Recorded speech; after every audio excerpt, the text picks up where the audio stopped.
Daily. Taste the Daily. కోర్టుకే time ఇచ్చిన జగన్ అసలు కారణం ఇదేనా ఏంటి అనేది ఈ వీడియోలో మనం విశ్లేషించుకుందాం. అలాగే ఈ కోర్టుకి ఈయన టైం ఇవ్వడం వల్ల దాని పర్యవసానాలు ఏ విధంగా కూడా ఎదుర్కోవాలి అనేది కూడా మనం తెలుసుకుందాం. ఇక వివరాల్లోకి వెళ్ళినట్లయితే జగన్మోహన్ రెడ్డి నిజంగా రికార్డు బ్రేక్ క్యాండిడేటే. ఎందుకంటే ఎలా చూసుకున్నా కానీ దేశంలో ఇంతవరకు ఏ ఒక్క వ్యక్తి కూడా ఏ ఒక్క నిందితుడు కూడా ఈ రకంగా కోర్టుకి షెడ్యూల్ ప్రకారంగా టైం కేటాయించిన దాఖలాలు లేవు. పైగా ఓ విధంగా చెప్పాలి అంటే పబ్లిక్ డొమైన్లో పెట్టారు. సో ముందుగా ఆయన షెడ్యూల్ ఏంటి ఒకసారి చూద్దాం. ఉదయం 9 గంటలకు తాడేపల్లి నుంచి బయలుదేరటం ఆన్ రోడ్డు, 9:40కి గన్నవరం ఎయిర్పోర్ట్కి వెళతారు. 10 గంటలకి గన్నవరం ఎయిర్పోర్ట్ నుంచి స్టార్ట్ అవుతుంది ఫ్లైటు. 10:45కి బేగంపేట ఎయిర్పోర్ట్కి రీచ్ అవుతారు. 11 గంటలకి బేగంపేట ఎయిర్పోర్ట్ నుంచి సిబిఐ కోర్టుకు వెళతారు నాంపల్లి. 11:30కి కోర్టులోకి అడుగు పెడతారు. 12:30 వరకు ఉంటారు. 12:30 నుంచి 12:50కి వెళ్ళా తన ఇండు లోటస్ పాండ్లో ఉంది కదా అక్కడికి వెళతారు. అక్కడ నుంచి 1:35 అంటే 45 మినిట్స్ ఇంట్లో గడుపుతారు భోజనానికి. మరలా 1:35 ఇంటి దగ్గర నుంచి బయలుదేరి బేగంపేట ఎయిర్పోర్ట్కి వచ్చేస్తారు. 1:55 కల్లా 2:10 కల్లా బేగంపేట ఎయిర్పోర్ట్ నుంచి బెంగళూరు ఇంటర్నేషనల్ ఎయిర్పోర్ట్కి వెళ్తారు. 3:10కి బెంగళూరు ఎయిర్పోర్ట్లో దిగుతారు. ఇక 3:20కి అక్కడ యలహంక ప్యాలెస్కి వెళ్తారు.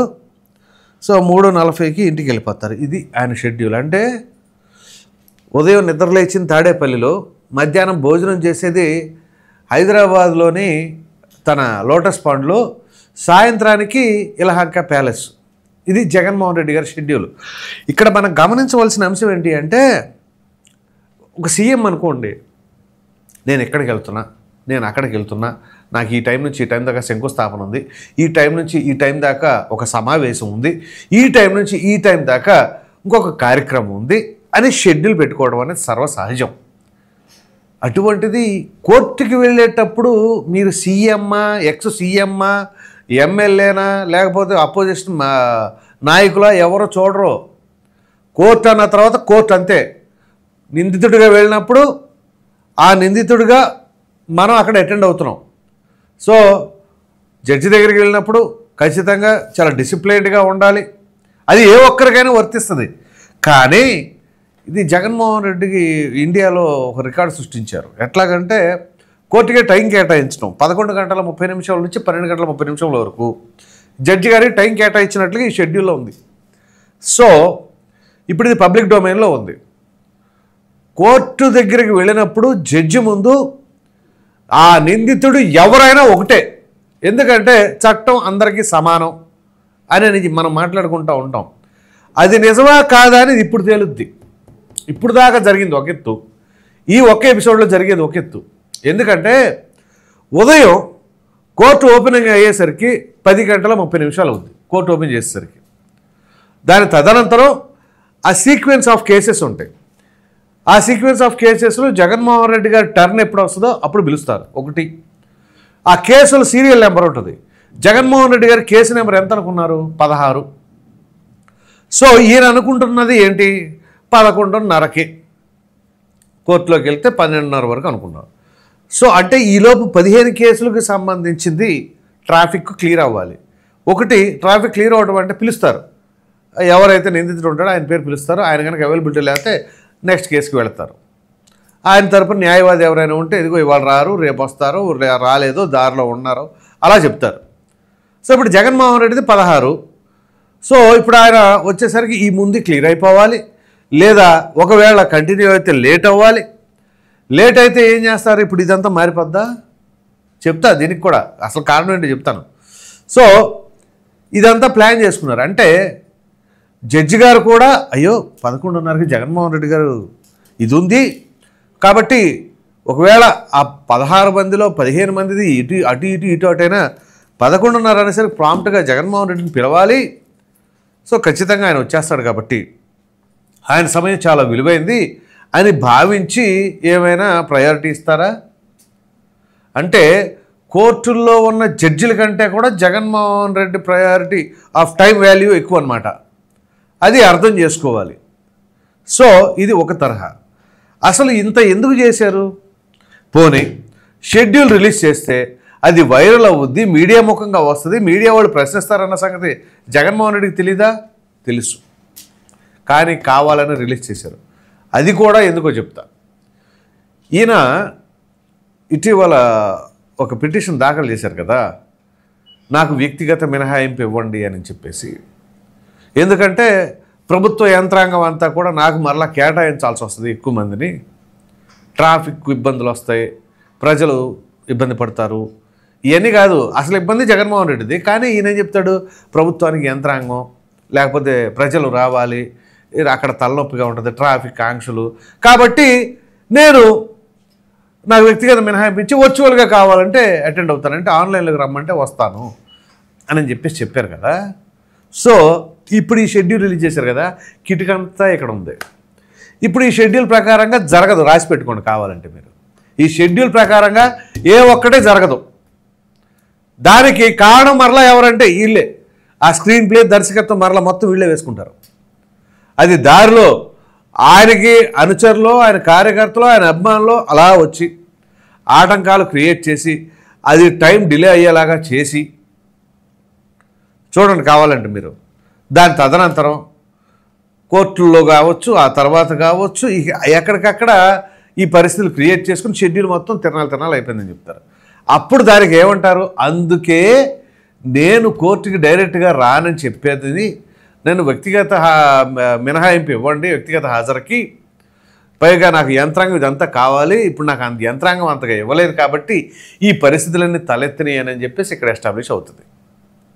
సో చేసి ఇక మరలా నేను కోర్టుకు రావాలి అని అంటే ఇదిగో ఇన్ని పరిస్థితులు ఉంటాయి కాబట్టి చూశారు కదా, ఈసారి నాకు ఆ రకమైన అవకాశం కల్పించండి అని ఏమైనా సరే ప్లాన్ చేసుకున్నారా అని కొంతమంది అభిప్రాయపడుతూ ఉన్నారు. ఇది ఒక ఎత్తు. ఇక షెడ్యూల్ ప్రకారంగా టైం కేటాయించిన దాన్ని బట్టి కోర్టు ఏ రకంగా స్పందిస్తుంది అంటే, ఇప్పుడు 11:30కు నేను కోర్టుకు వస్తున్నాను అన్నది బాగుంది, కానీ 12:30 వరకు కానీ 11:30 to 12:30 కేటాయించారు సరే కరెక్ట్గా ఈ టైం, ఈ గంట అనేది, ఇది అభ్యంతరకరమైనది. ఇప్పుడు జనరల్గా ఒక నిందితుడు ఉదయం వెళితే సాయంత్రం వరకు ఎప్పుడు పిలుస్తారో తెలియదు. కోర్టు అంటే అలా ఉంటుంది, కావాలనైనా చేస్తారు. ఎందుకంటే ఆ నిందితులు ఆ రకంగా చెయ్యకూడదు అని వాళ్ళకి విసుగు తెప్పించడం కావచ్చు, లేకపోతే నిజంగా ఇతరత్ర కారణాలు కావచ్చు, వాట్ ఎవర్ ద రీజన్, అది జడ్జి గారి ఇష్టం. సో అటువంటి తరుణంలో మన కోర్టుకు వెళుతున్నప్పుడు తిరిగి వచ్చే సమయాన్ని కూడా మనం ఎలా నిర్ధారిస్తాం? అది జడ్జి గారి ప్రమేయం. ఆయన ఆ రోజున్న మూడును బట్టి, అక్కడ ఉన్న కేసులను బట్టి వాళ్ళకి విపరీతమైన ప్రెషర్స్ ఉంటాయి. అంటే అనేక కేసుల్ని అనేక కోణాల్లో ఆలోచించి దాన్ని ఎట్లా చేయాలి ఏంటి అని చెప్పేసి ఎన్నో వాదనలు వింటూ ఉంటారు. ఆ కోణాలన్నీ కూడా చూసుకుంటూ ఉంటారు. ఇన్ని చూస్తూ ఉంటే ఈ సమయంలో నేను గంట కేటాయిస్తానంటే కరెక్ట్గా జడ్జి గారు కనుక సీరియస్గా తీసుకుంటే ఈ షెడ్యూల్ని కంటెంప్ట్ ఆఫ్ కోర్టు కిందకు వస్తుందట. రాసి పెట్టుకోండి, మరలా చెప్తున్నాను, జడ్జి గారు కనుక దీన్ని సీరియస్గా కన్సిడర్ చేస్తే కంటెంప్ట్ ఆఫ్ కోర్టు కింద వస్తుందట. ఏదో కొంచెం చూసి చూడనట్టు పోతే తప్ప జగన్మోహన్ రెడ్డికి తీవ్రమైన ఇబ్బందులు తలెత్తుతాయట ఈ షెడ్యూల్ని బట్టి చూస్తే. సో ఇప్పుడు జగన్మోహన్ రెడ్డి ఏది చేసినా ఒక సెన్సేషనే. అసలు ఎంత విచిత్రమైన వ్యవహారం అంటే, కోర్టుకి సంబంధించిన దానికి కూడా షెడ్యూల్ ఇవ్వటం, కోర్టుకి నేను రావాలి అని నాకు వ్యక్తిగత మినహాయింపులు ఇవ్వండి అని చెప్పేసాం అంటాం కానీ, లేదా నాకు జూమ్లో నేను వస్తానని చెప్పడం కానీ, ఇది ఎక్కడైనా ఉందా? ఎప్పుడైనా విన్నారా ఇవి? కానీ జగన్మోహన్ రెడ్డి వచ్చిన తర్వాత మీకు ఉదాహరణ చెప్తాను. క్విడ్ ప్రోకో, నేను నీకు ఇచ్చేసి పెడతాను, నువ్వు నాకు ఇచ్చేసి పెట్టాను, క్విడ్ ప్రోకో అనే పదాన్ని తెలుగు రాష్ట్రాలకు పరిచయం చేసిన ఘనత జగన్మోహన్ రెడ్డిదే. ఏది ఇప్పుడు ఆ కేసుకు సంబంధించింది ఇది, ఈ అక్రమాస్తులు ఇవన్నీ. సో ఆ తరహాలో ఈయన ఈ విషయాల్లో మాత్రం టార్చ్ బేరరే జగన్మోహన్ రెడ్డి. క్విడ్ ప్రోకో అనే పదాలు కానీ, లేదా జడ్జిలకి నేను జూమ్లో వస్తానని చెప్పడం కానీ, లేదా నాకు కోర్టుకు టైములు కేటాయించే విధానం కానీ ఇది ఎంత దారుణం అంటే మరి ఎందుకనో అలా ఏంటో నాకు అర్థం కావట్లేదు. ప్రధానంగా మరి ఆయన తరపున న్యాయవాది కానీ ఆయన అభిమానులు కానీ ఏ రకంగా చెప్పుకుంటారు, మా అన్న గ్రేటు, కోర్టులుగా టైం డిసైడ్ చేశారని చెప్పేసి అనుకుంటారా? దాన్ని కూడా సమర్థించుకున్నారంటే ఇక వాళ్ళ విజ్ఞతకి వాళ్ళకున్న జ్ఞానానికి నిజంగా సలహం కొట్టచ్చు అనమాట.